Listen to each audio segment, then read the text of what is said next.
Bien, con Julio de la Llana, a propósito de este tema, Mercosur, Unión Europea, saber un poco cuál es, digamos, la postura de Julio de la Llana. ¿Qué tal? Bueno, primero que nada un gusto, Graciela, y gracias. Bueno, mirá, la gente desconoce totalmente un tratado que, por ejemplo, la Unión Europea sigue subsidiando todas sus producciones y le está permitido. Incluso el tratado incluye una cláusula que en el caso que la Unión Europea se sintiera perjudicada, puede cambiar las reglas de juego, cosa que no puede hacer el Mercosur. Ya se ha informado eso. Bueno, pero La prensa nacional lo ha informado. bueno, mejor, esto de una gravedad inusitada, que un país firme algo así, que agrede totalmente lo que puede ser su soberanía, creo que la población tiene que tomar conciencia de ello.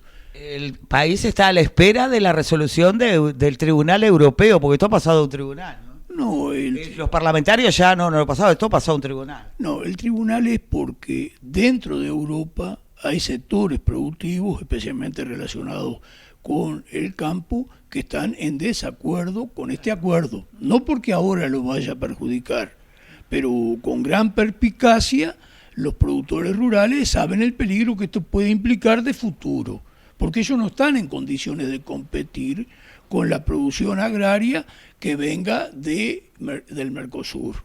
Y ellos son conscientes que pudiera más adelante el sector industrial, para seguirse beneficiando en Europa, bueno, aceptar alguna partida más de productos agropecuarios desde el Mercosur. Porque hoy la gente también tiene que saber que nosotros no le vamos a vender más a Europa que lo que hoy estamos vendiendo. Acá lo único que va a haber es un beneficio para los capitales exportadores Y arancelarios. Ahí va, que van a dejar está más clarísimo. impuestos y se van a meter más dinero en el bolsillo. Ellos, los capitales exportadores, que la inmensa mayoría ni siquiera son capitales uruguayos. Pero los capitales uruguayos tendrán la oportunidad de vender, exportar con aranceles menores. Aunque no sea la totalidad de lo que se pretende, pero tendrían un mercado más. Bueno, y también se habla, y de aquí la gravedad de esto que se está firmando, se habla de que, y va a ser así, productos, por ejemplo, como queso, manteca, la gente de la Unión Europea lo puede ofrecer a un precio menor.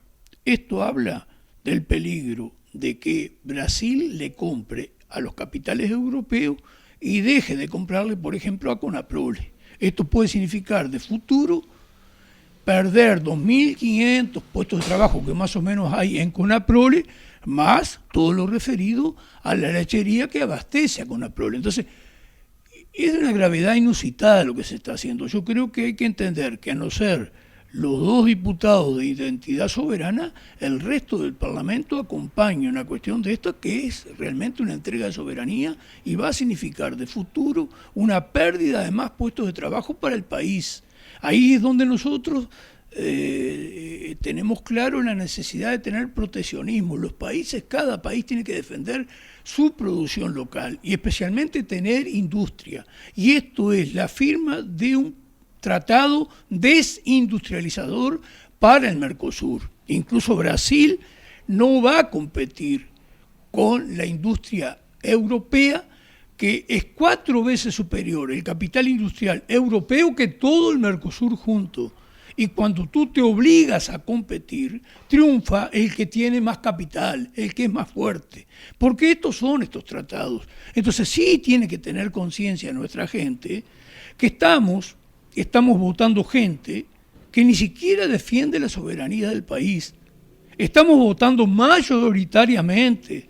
Más del 90% de la población vota gente que ni siquiera defiende los empleos nacionales, los empleos de los propios uruguayos. Esto es una desprotección del trabajo nacional, la firma de este tratado. ¿Y es necesario entonces un proteccionismo a la industria uruguaya? Y sin duda ¿Y ninguna. cómo se hace?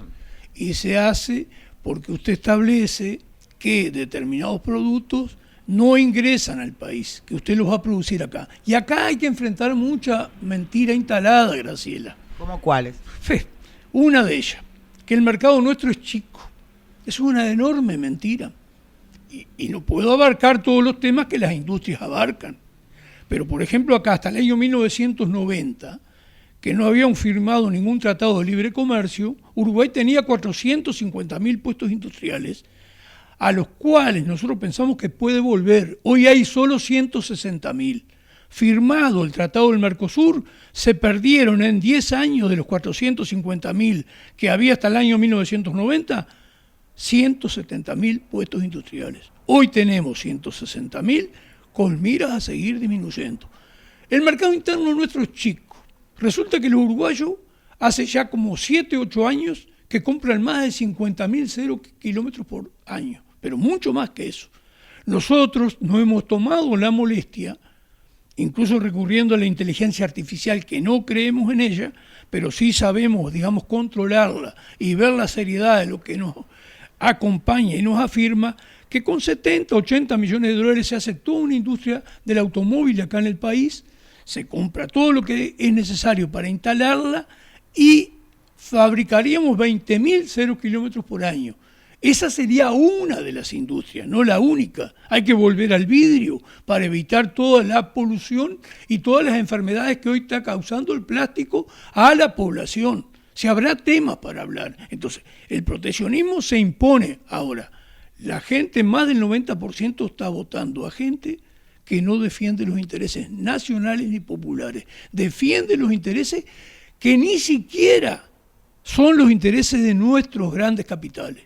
Porque incluso el país va a ir, y Mercosur va a ir, a una enorme primarización. Nos van a dar el papel de vender determinados productos que no implican ningún tipo de valor agregado, ninguna industrialización. Esto es un retroceso enorme que, por supuesto, se va a expresar en nuevas pérdidas de empleo que no van a bajar de decenas de miles. ¿Y cuáles serían esos productos que no tienen ningún valor agregado? Y dése cuenta que, primero que nada, que ni siquiera los vende el país. Por ejemplo, los troncos que vendemos, porque nosotros no vendemos pasta de celulosa. Lo que sale de una zona franca sí es pasta de celulosa que no paga ningún impuesto. Pero lo que el país vende son los troncos que llegan a una zona franca, que pertenece a otros países. Y eso hay que tomar conciencia de ello. Son muchos los temas a hablar, Graciela. Esto es una primarización total del país que se va a seguir agravando. Vale decir, Julio, que mientras todos dicen que esto va a generar mayores fuentes de empleo, Uruguay va a tener mayor mercado para poder vender, de la Llana dicen todo lo contrario. Pero es que es así. Con 900 millones de euros por año, subsidia y va a poder seguir subsidiando Europa los vinos. Peligra incluso el crecimiento que hemos tenido y los grandes valores que tenemos en el aspecto vitivinícola. Pero, como decía, porque a veces vale la pena reiterar, Europa, hay países y empresas, corporaciones europeas que están en condiciones de ofrecer sus productos de la leche industrializada a un precio menor que el que hoy Conaprole puede vender. Y acá no estamos en condiciones de subsidiar nada. Entonces, este tratado es totalmente criminal. Incluso es lamentable la actitud de la dirección del PICNT, que siempre fue crítica con este acuerdo, que hoy lo esté legitimando. Porque hasta esa desgracia tenemos. ¿Puede ser que sea la maldición de Malinche, que se le vendieron espejitos de colores a Uruguay y no se entendió? ¿O no se analizó bien este contrato o acuerdo del Mercosur con la Unión Europea? No, el tema es bien claro para nosotros. Y porque yo no puedo entender cómo todo un parlamento de Mercosur, hablo de Argentina, de Brasil, de Uruguay, de Paraguay, puede estar de acuerdo con firmar un acuerdo con la Unión Europea con todas estas cosas en contra que usted manifiesta. Bueno, cuando se firmó el Mercosur, ¿nos beneficiamos o nos perjudicamos? No, Uruguay para nada. Nos perjudicamos, 170.000 empleos perdimos en 10 años después de firmado el Tratado del Mercosur. ¿Y eso no es suficiente ejemplo? Bueno, ¿qué pasa? El tema que tenemos que despertar, y usted sabe, Graciela, que yo ando en la calle. Lamentablemente tenemos un pueblo muy ingenuo, que va a despertar, pero muy ingenuo, y no se da cuenta que está votando más de un 90% de políticos que lo único que le interesa es que en su bolsillo haya buena plata. Están dispuestos a vender lo que sea, la madre inclusive. No tenemos esa conciencia todavía.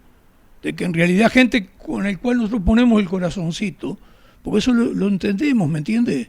Porque todos hemos sufrido. Yo fui desde el año 71 hasta el año 2005, por ejemplo, militante del Frente Amplio.